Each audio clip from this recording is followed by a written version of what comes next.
Sorotan selanjutnya, saudara, keluarga Dini Sera Afriyani resmi melaporkan Hakim Pengadilan Negeri Surabaya yang membebaskan terdakwa pembunuhan yaitu Gregorius Robert Tanur ini ke Komisi Yudisial. Mereka berharap KY bisa segera periksa hakim.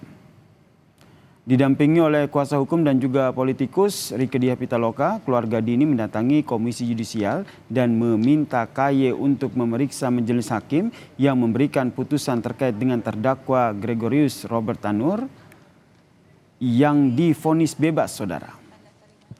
Kuasa hukum Dini Sera menyatakan yang menjadi dasar laporan ke KY adalah adanya kontradiksi surat dakwaan dan juga surat tuntutan dengan hasil pertimbangan hakim di dalam putusan. Mereka pun meminta segera periksa hakim yang memutus perkara, Ronald Tanur. Apa yang menjadi dasar-dasar laporan kami adalah terkait dengan kontradiksinya antara surat tuntutan, surat dakwaan dengan hasil pertimbangan hakim di dalam putusan. Itu yang pertama. Yang kedua, kami juga meminta agar Komisi Yudisial melakukan pemeriksaan perilaku dan etika hakim selama proses persidangan berjalan dan sampai dengan menentukan putusan pengadilannya.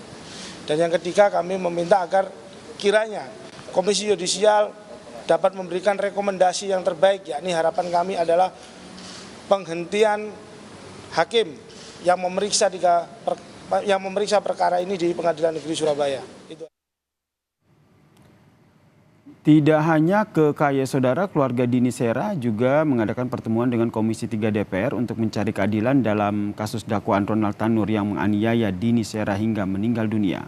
Ketua Komisi 3 DPR RI, Habibur Rahman, menyatakan kasus ini dinilai janggal karena penganiayaan yang mengakibatkan kematian seseorang harusnya tidak divonis bebas. Komisi 3 DPR RI pun mendukung penuh pihak keluarga untuk mengajukan kasasi.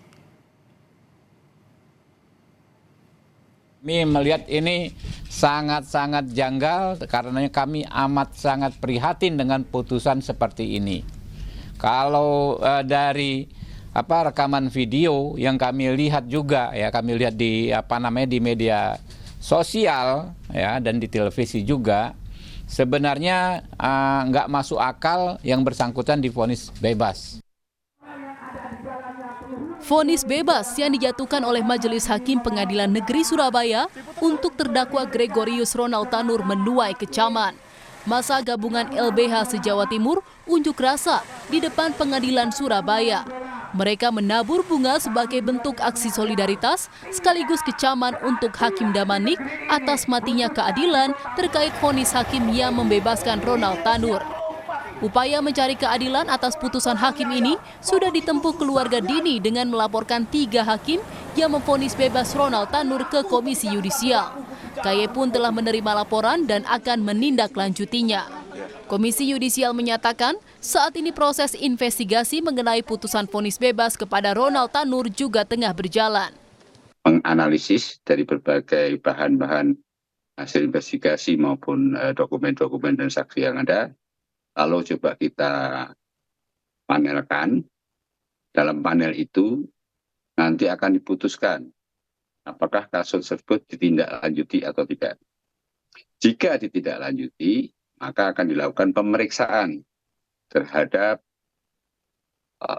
pelapor, terhadap saksi-saksi, dan terakhir terhadap majelis hakim. Sebelumnya pasca vonis, Erin Tuah Damanik, Hakim Pengadilan Negeri Surabaya yang menjatuhkan vonis bebas pada Ronald Tanur, mendatangi Pengadilan Tinggi Surabaya. Namun ia membantah diperiksa Komisi Yudisial di Pengadilan Tinggi Surabaya dan menyebut kedatangannya hanya untuk bersilaturahmi. Kedatangan jenengan ke PT apa Pak? Dalam rangka apa Pak? Apa dipanggil PT atau terkait ini? Dalam rangka apa Pak? Iya, namanya silaturahmi aja. Oh, silaturahmi ya Pak ya? Oh, ini KPT itu teman saya satu angkatan. Oh. Pak, terkait putusan kemarin tuh gimana? Tanya ke Humas. Buktinya sudah ada dalam pertimbangan itu semua. Ya. Selain melapor ke Komisi Yudisial dan DPR, langkah kasasi juga sudah diambil oleh Jaksa Penuntut Umum segera mengajukan upaya banding atas putusan Majelis Hakim agar keadilan bagi korban bisa tetap diperjuangkan. Tim Liputan Kompas TV.